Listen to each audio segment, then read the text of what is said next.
Hello, everyone. It is so good to see you today. Today, we're going to talk about hustle and disconnection. If you've built something meaningful and you're still tired, this video is for you.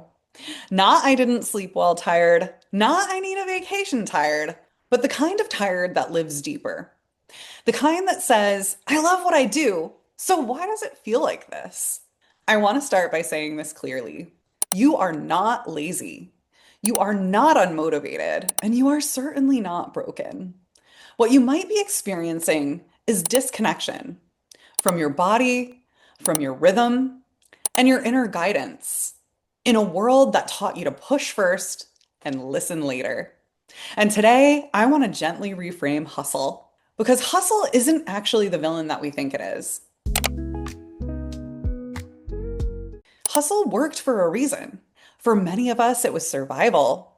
It was how we built momentum, how we proved ourselves, how we created stability, income, and success from nothing. Especially in the earlier stages of business, urgency can be necessary.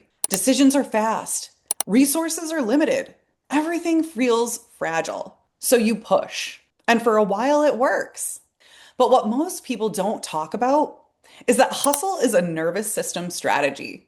It keeps you alert, activated, on, and your nervous system can only stay on for so long.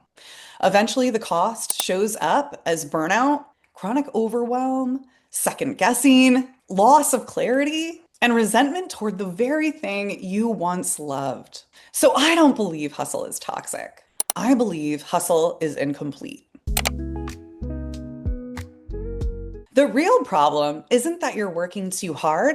It's that most productivity systems ask you to override yourself. They don't ask, how does your body feel today? What rhythm are you in? Or what do you need before you give? They ask, what's the goal? What's the deadline? What's the fastest way? And slowly, almost imperceptibly, you stop listening to yourself. Disconnection shows up quietly. You overthink simple decisions. You procrastinate on work you actually care about. You feel busy, but not fulfilled. You crave clarity, but you can't access it. If that's you, I want you to pause for a moment. Take a deep breath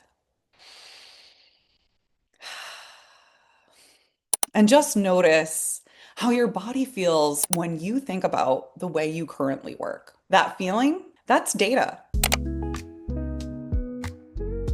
We hear the word flow a lot, and it's often misunderstood. Flow is not constant motivation, perfect focus, or working only when you feel inspired. Flow is not passive, and it's definitely not lazy. Flow is internal coherence. It's when your nervous system feels safe enough to lead, when your thoughts, body, and energy are working together instead of against each other. Flow isn't something you wait for, it's something you enter. And the entry point isn't discipline, it's safety. Because clarity doesn't come from pressure, it comes from regulation.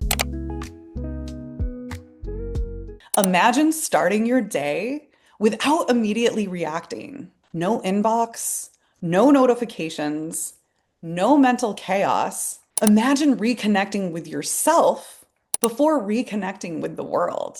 Not to plan harder, not to push more, but to listen, to align, to remember what actually matters today. When you work from this place, decisions get simpler, boundaries feel clearer, and momentum becomes sustainable. You stop forcing productivity and start cooperating with your own energy. This isn't about doing less, it's about doing what's true. For me, everything changed when I stopped asking, what should I do today? And started asking, how do I want to feel while I do it? My work became softer, but more consistent. My decisions became slower, but more aligned. And the constant background exhaustion began to fade. Not because I quit caring, but because I stopped overriding myself. If this is resonating, I want you to know that you are not alone. There are so many brilliant, intuitive, capable solopreneurs just like you, questioning the way they've been taught to work. And right now, I'm building a space for those people, a space to practice a different way of working, one rooted in rhythm, safety, and trust. This will be the foundation inside the K&L collab. And it begins with a simple daily practice. If you feel called, I'd love to have you on the wait list. The link is in the description. No pressure, no pushing, just an invitation. Because you don't need to work harder. You need to come home to yourself. Let me know what you think about this in the comments. I'll see you in the next video.